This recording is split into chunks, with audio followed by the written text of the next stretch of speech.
আজকে আমাদের আলোচনার বিষয় হলো অপকৃত ভগ্নাংশকে মিশ্র ভগ্নাংশে প্রকাশ। এখন ধরা যাক 5/13 এটিকে আমরা মিশ্র ভগ্নাংশে প্রকাশ করতে হবে। এখন এটি অপকৃত ভগ্নাংশ কেন?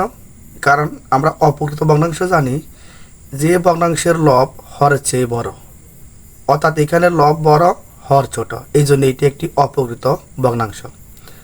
এখন আমরা অপকৃত ভগ্নাংশকে মিশ্র ভগ্নাংশ প্রকাশ করার জন্য আমরা লবকে হর দিয়ে ভাগ করব, অর্থাৎ এই লবকে আমরা হর দিয়ে ভাগ করব।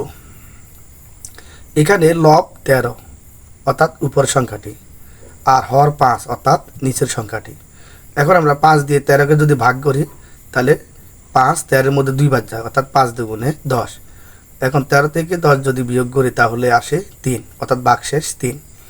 এখন এটিকে আমরা মনে রাখবো, অর্থাৎ মিশ্র ভগ্নাংশ প্রকাশ করার জন্য একটি টেকনিক মনে রাখলে হবে। অর্থাৎ এখানে ভাগফল হলো 2, আর 2কে আমরা পূর্ণ সংখ্যা লিখব, আর ভাগশেষ হলো 3, ভাগশেষ নতুন লব হবে, আর হর অর্থাৎ 5 একই রকম থাকবে, অর্থাৎ আগের মতোই থাকবে। অর্থাৎ ভাগফল সামনে, ভাগশেষ উপরে, হর নিচে।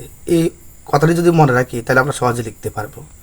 তাহলে এখানে আমরা কীভাবে লিখতে পারি?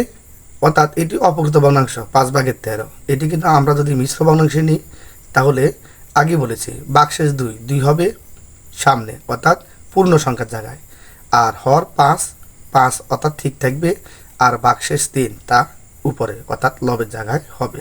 অর্থাৎ 5/13 অপকৃত ভগ্নাংশকে আমরা যদি মিশ্র ভগ্নাংশে প্রকাশ করি তাহলে হবে 2 সমস্ত 5/3। আশা করি সবাই বুঝতে পেরেছেন। ধন্যবাদ সবাইকে।